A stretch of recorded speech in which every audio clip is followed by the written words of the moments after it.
Legend of Total War here, and this is just a quick video to let you guys know that the stainless steel 6.4 hot seat is starting today. So the person who's first up has got their save file and they're getting ready to play it. So what I've decided to do is let you guys know who's in the hot seat and what the general sort of change of rules are. This is probably going to be our tightest hot seat so far, so hopefully everything just goes well, which it never does, but we'll see. Anyway, so I'll go through the player list, and this will also be the turn order. So this is the actual save file for the hot seat that's been passed on. Nobody's played any turns yet, so going through all of the factions and all their start positions really doesn't mean anything. Okay, so first up we've got the Kingdom of Denmark, which is being played by KODA. Then we have the Fatimid Caliphate, which is being played by SaphirePhoenix. Then we have the Seljuk Sultanate, being played by WarMonger. Then we have the Kingdom of France, being played by Incoherencel. Then we have the Holy Roman Empire, being played by SurrelBeliefs. Then we have the Kingdom of England, which is being played by myself. So this is what I start off with.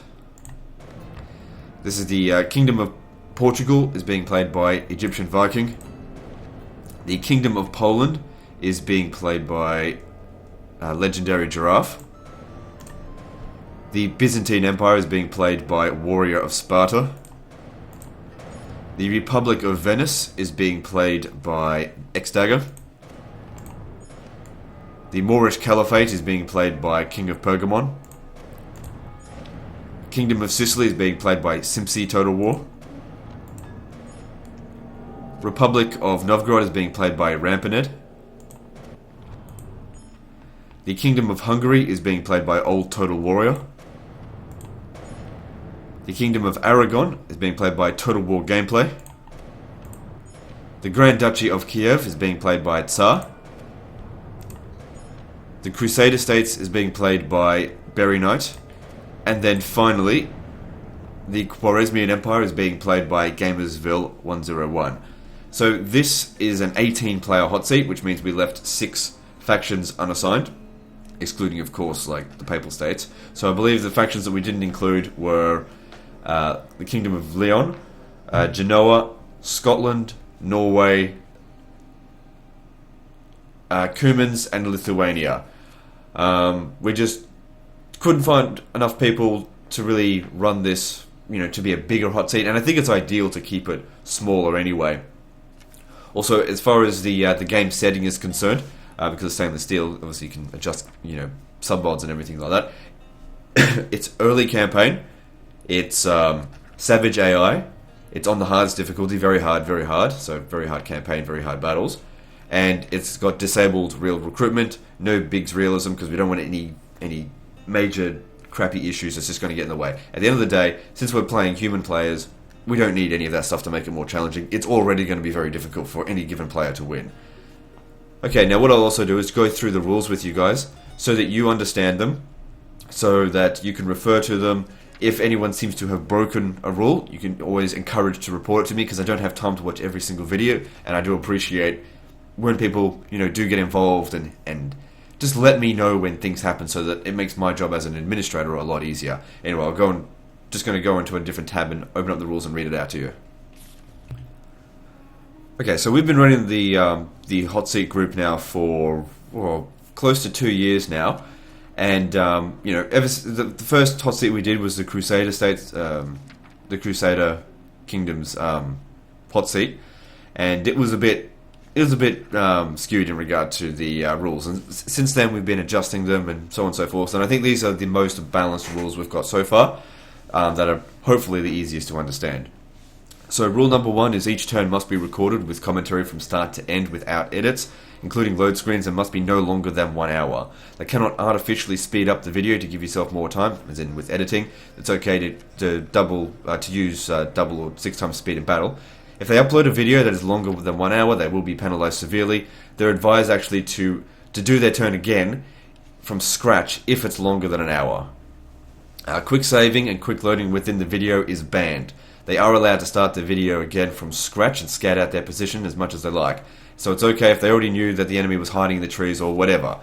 It's their job to prevent you from finding out, as in your enemy.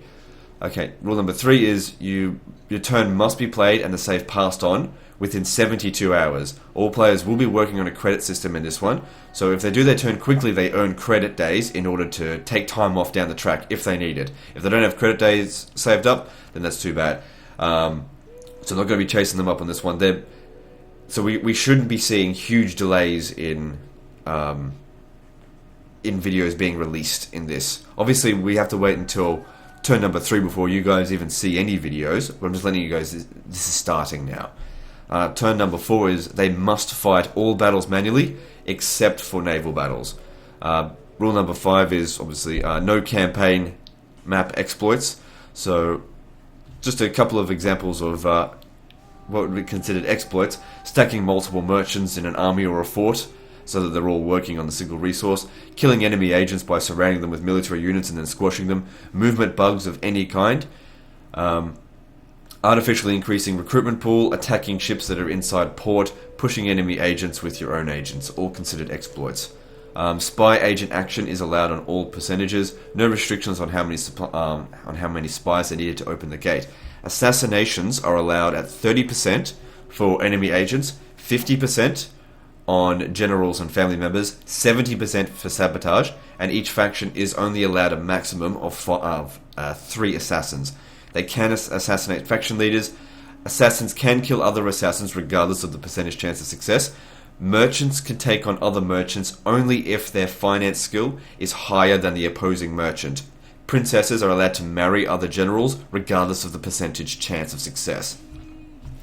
Crusades and jihads in this campaign are completely banned. They completely blew it on the Grand Campaign, so I just thought that no one's allowed to do it this time, because it's just, I'm not going through that crap again trying to administrate that. It was a fucking nightmare.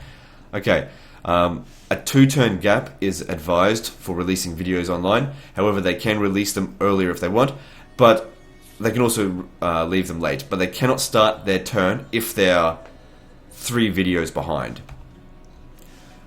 All victory-defeat types are allowed. They are allowed to fight a battle they intend to lose on purpose.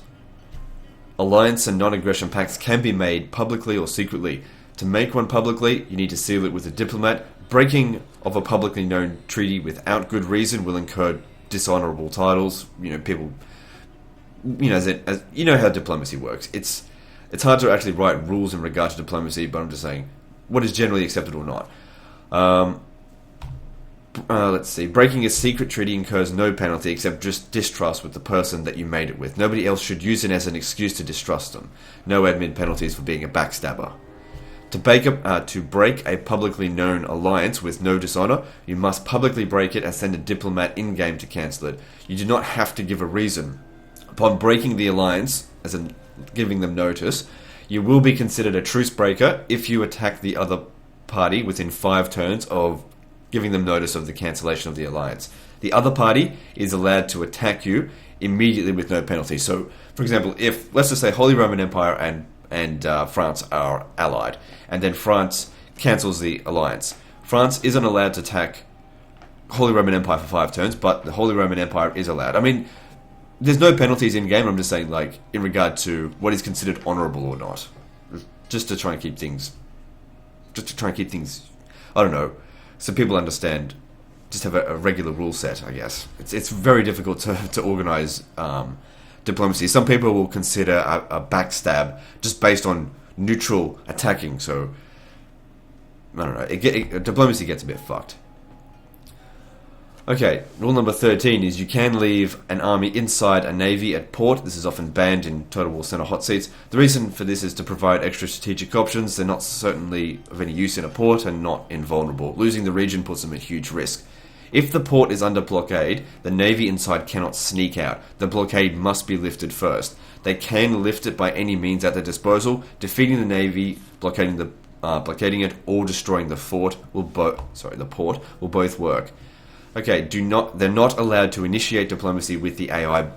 If the AI offers them a deal, they can either accept it or reject it. No haggling, because the AI will accept some really stupid offers.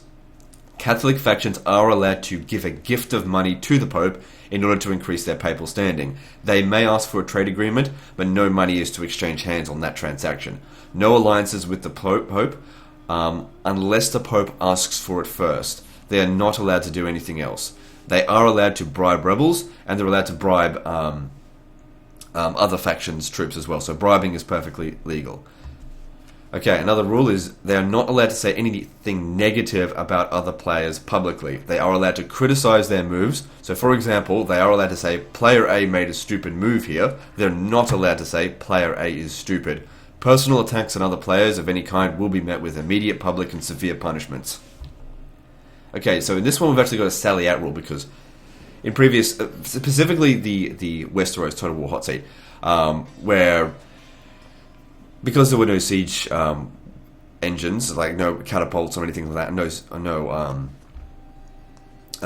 spies, it was almost impossible to lay siege to anywhere without, overwhelming odds, because the sally out AI is just absolutely retarded. So we've actually put in a rule to administrate this a little bit this time. So you can't actually, besiege without fear that, it's automatically going to be defeated, even if there's only one unit in there. The sallying out rule.